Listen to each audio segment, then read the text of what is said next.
জিনিস আমি পছন্দ করি, মানুষ তিনটে না পছন্দ করে। কয়টি? তিনটি জিনিস আল্লাহ পছন্দ করে, মানুষ তা না পছন্দ করে।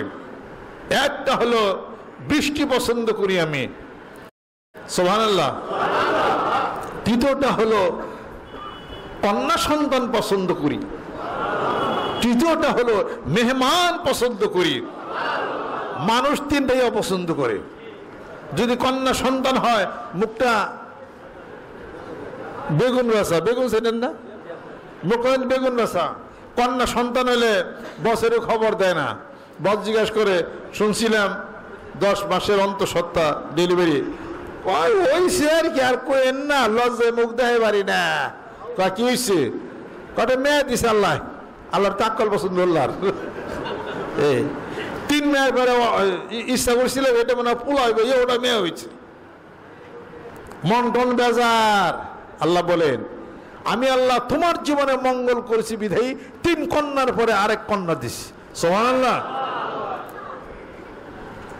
আর আল্লাহ পাক ঘোষণা করেন, ওয়ালাইসা যাকারু কাল উনসা। সুবহানাল্লাহ। এমন পুত্র সন্তানের বিপরীতে এমন কন্যা সন্তান তোমাকে দিয়ে দিব, যে পুত্র সন্তান এই কন্যা সন্তানের সামনে আসতে পারে না। সুবহানাল্লাহ। ইয়াহাবু লিমান ইয়াশাউ ইনাসা ওয়া ইয়াহাবু লিমান ইয়াশাউ যুকুরা ওয়া ইউযাওযিজুহুম যুকরানা ওয়া ইনাসা ওয়া ইয়াজআলু মান ইয়াশাউ আকীমা। আল্লাহ রাব্বুল আলামিন বলেন, আমি যাকে ইচ্ছা করে পৃথিবীর বুকে তাকে কন্যা সন্তান দেই, আর যাকে ইচ্ছা করি পুত্র সন্তান দেই, যাকে ইচ্ছা করি কন্যাও দেই পুত্রও দেই, আর যাকে ইচ্ছা করি জনমের মতো বন্ধা করে রাখি। যেরকম সুবহানাল্লাহ। এটা আমার কুদরতের খেলা। সুবহানাল্লাহ। আজ একটা মানুষের জীবনের সবচেয়ে পরম পাওয়া হলো ভদ্র সভ্য। মানিকগঞ্জ দরবারের সার্টিফিকেট আছে, মানিকগঞ্জে বলি ভদ্র। যেরকম সুবহানাল্লাহ।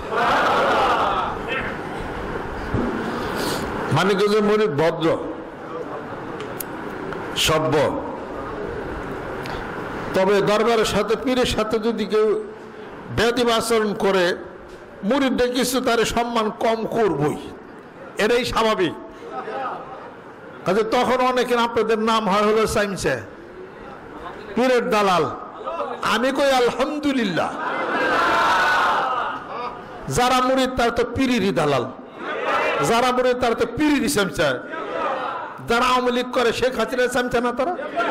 যারা বিএনপি করে তারাও খালেদা জিয়ার দালালি করে না? কথা ঠিক কিনা? আবার যারা জামাত ইসলাম করে দেলার হোসেন সাইদি সাহেবের, তারা কি ভালোবাসে না? দালালি করে না তারা? যারা জাতীয় পার্টি করে ওই যে হোসেন এর সাথে তারও দালালি করে। যে যেটা করে হ্যার দালালি করে। দালাল না হলে তো কামি করা হারবো না। কৌ কিটা আমরা বাঙালি, আমরা বাংলাদেশি, আমরা কিসের দালালি করি? বাংলাদেশের দালালি করি। সুবহানাল্লাহ। বাংলাদেশের দালালি করি কিনা? আমরা মানিকগঞ্জের মধ্যে যারা আছি তারা আমরা বাংলাদেশের দালাল, তবে পাক্কা দালাল। আমরা বাংলাদেশের চামচা, বাংলাদেশের দালাল। এদেশে জন্ম হয়েছে, অন্য কোনো দেশে দালালি করি না। সব কথা শেষ। এদেশেরই দালালি করি, এদেশেরই চামচাগিরি করি। দরকার পড়ে এদেশে রিক্সা চালিয়ে এখন আমার সম্মান বাঁচব। ওই মাইকেল মধুসূদন দত্ত আমেরিকার ভার্সাই নগরীতে গেছিল, কিছু আবার ইংলিশের কিছু রচনা করছে, ওরা দাম দেয় নাই। পরে আমাদের দেশে এসে সনের রচনা করছে। তার মানে এই দেশেই তার সম্মান মূল্য হয়েছে। সুবহানাল্লাহ। বিদেশে তো অফিসার কার দাম কেরা দেয়? আমাদের দেশে মেলাই দাম আছে। বলবেন যে আপনি তো পিসাবের বলা বাপের রেখে ঠিক পান না, আমার নুন আনতে পান্তা করে এই জন্য বিদেশে যায় না, না না না না, কি বলছে? এই দেশে আল্লাহ জন্ম দিছে আপনাকে, এই দেশে আপনার রিজিক আছে। আপনি হুদা রিজিক তালাশ করতেছেন, ফাঁকে যায়। যে পারে সে এদেশেই পারে, যে পারে না বিদেশে গেলেও সে পারবে না। আমি এক লোকের দেখছি, হে আব্দুর রহমান কো খা, আব্দুর রহমান বাড়িতে আমি গেছিলাম, তোমার বাড়ির পশ্চিম এক বাড়ি না, বেড়াতে গেলাম। হে লোক ঠ্যাং না কি জানি নাই, পরে দেখি মুড়া বানাইতেছে। আপনার ঠ্যাং নাই, মুড়া বানিয়ে মানে বাড়িতে বেশি বেশি মুড়া বানিয়ে হয় ব্যাস। আমাকে আপনি এরকম হাত বানা ঠ্যাং নাই, কি দেখলাম? ঠ্যাং নাই, পাও নাই, কিন্তু কি করবো, হয় ভিক্ষা করে খাইব। বললো যে আমি ভিক্ষা করে খাবো না, কাজ করে খাবো। বাড়িতে বেশি বেশি মুড়া বানায়, হেই মুড়া বেঁচে সংসার চালায়। কিছুদিন আগে সে মারা গেছে, আমার নিজের দেখা। আমি নিজে রিক্সায় চড়ছি, ডাইন হাত নাই এ পর্যন্ত, বাম হাত আছে, লোকটা পাঞ্জাবি পরা, মাথায় টুপি দাড়ি। এই নীলক্ষেতের থেকে আমি তার রিক্সায় চইরা জসিমউদ্দিন হলে 211 নম্বর, আমি তখন থাকি ঢাকা বিশ্ববিদ্যালয়। হে আমারে নিয়ে গেছে চড়িয়া, এক হাত নাই আর এক হাত দিয়ে রিক্সা চালায় ঢাকার বুকে। আমি আল্লাহ কেমন রাখছে, খুব ভালো রাখছে আমাকে। আর আপনার 2 হাত 2 ঠ্যাং আছে, আপনি কোন বেকার কোন যে আমার কিছু নাই, আমি গরিব মানুষ। আল্লাহ গরিব বানাই, কপালের দেশে গরিব আছে। আন আপনি আমার সামনে আসেন, বসেন, আপনি বাইসা দে, আপনার এক্সরে করি, কে লেগে আপনি গরিব। অর্থাৎ এই দেশে আপনার রেজেক সব এই দেশে আছে। আপনি ভাগ্য তালাশ করেন, বিদেশে যান গাহে না, আপনি অসুবিধা কি আছে? বৈশা বৈশা খায়, বৈশা বৈশা ঘুরে, কোনো কাম নাই জাম নাই, কাজ করলে সমস্যা কি আছে? রাত্রিতে বাড়িতে বসে থাকেন, এলেন মিয়া ওই যে কাঁঠাল পাতা কুড়ান, কাঁঠাল পাতা কুড়িয়া প্যাকেট বানান, আজি বেরিয়ে ঢাকায় ঠুঙ্গা সাপ্লাই দেন গা, ঠুঙ্গা সাপ্লাই দেয়, হাজার হাজার লক্ষ লক্ষ টাকা কামাইতেছে না মানুষ। কাজ কোনোদিন ছোট না, মনে রাখবেন। কাজ যতই ছোট হোক আপন, সেটা আপনার ভাগ্য। কাজ আপনার ভাগ্য। বাংলার মসজিদ ইলিয়া জাপানিরা 18 ঘন্টা কাজ করে। জাপানের সাথে কোনো দেশের সাথে কোনো কায়দা নাই। জাপান নত হওয়ার জাতি, নিজেরা ছোট মনে করে, কাজের মধ্যে থাকে। আর বাঙালিরা নাই 3 পাই, বুক টান করে রাস্তায় আটে। কথা খেয়াল করছে? ওরা সেটা করে না, ওরা কাজের মধ্যে থাকে। ওরা আসর থেকে মাগরিব পর্যন্ত একটা ছেলে কি কারণে ঘুরে আমার জ্ঞানে ধরে না। ওরা কাগজ টাগজ কিনে বাড়িতে ঠুঙ্গা বানাও না কে?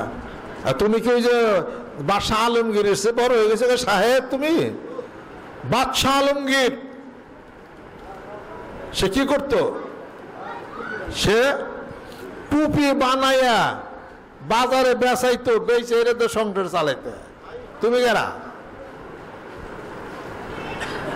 আমি আপনাদের খেদমতে আরজ করতেছি, আসেন ভদ্র হয়ে যাই, ভদ্র হন, ভদ্রতা সভ্যতা রেডি করেন, দুনিয়া যাবেন। যেরকম সুবহানাল্লাহ। এই ভদ্রতা কে শিখাইছেন? আল্লাহ পাক শিখাইছেন। আল কাসেব হাবিবুল্লাহ, কর্মী ব্যক্তি আল্লাহর বন্ধু।